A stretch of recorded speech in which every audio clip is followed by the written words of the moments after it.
વિજયનગરથી ભિલોડા જતા ચાલુ બસ હંકારતા driver phone પર વાત કરતા વિડીયો વાયરલ થયો હતો।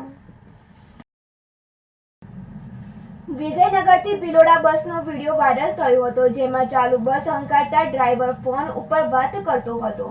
તે જોઈને પેસેન્જર વિડીયો ઉતારી વાયરલ કર્યો હતો। 3 કિલોમીટર સુધી બસ ડ્રાઈવર ફોન ઉપર વાતો કરતો રહ્યો હતો।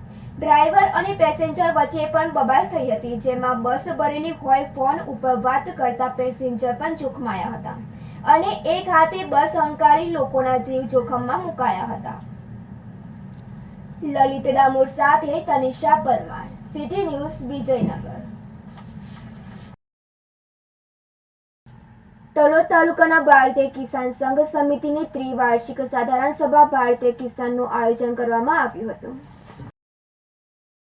સાબરકાંઠા જિલ્લાના તલોદ ખાતે ગુજરાત પ્રદેશના ઉપાધ્યક્ષ, પ્રદેશ મહામંત્રી, જિલ્લા પ્રમુખ, જિલ્લા મંત્રી, જિલ્લા કોષાધ્યક્ષ, તાલુકા ગ્રામ્ય વિસ્તારોમાં આવેલા દરેક સમાજના આશરે 225 ખેડૂત ખાતેદારોની હાજરીમાં રાખવામાં આવી હતી અને આજે સતત ત્રીજી વખત પ્રમુખ તરીકે કુદરતભાઈ લાખાભાઈ પટેલની વરણી કરવામાં આવી હતી અને છેલ્લા 6 વર્ષથી કાર્યરત તરીકે પહેલેથી ચિંતિત કુદરતભાઈ લાખાભાઈ પટેલે સરકાર દ્વારા જાહેર કરાયેલા ટેકાના ભાવે કપાસનું CCI કેન્દ્ર ચાલુ કરવા માટે રજૂઆત કરી હતી।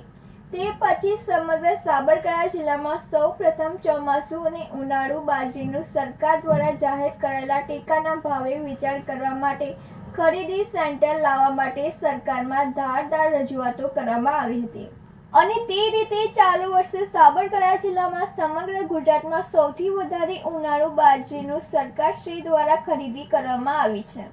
આમ ભારતીય કિસાન સંઘની રીતિ-નીતિને ધ્યાને લઈ સતત ત્રીજી ટર્મ માટે કુદરતભાઈ પટેલની પ્રમુખ તરીકે વરણી કરવામાં આવી હતી।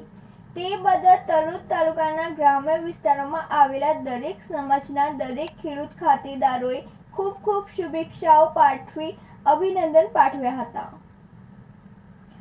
અર્જુન પરમાર સાથે નંદિની જોશી, સિટી ન્યૂઝ, તલોદ।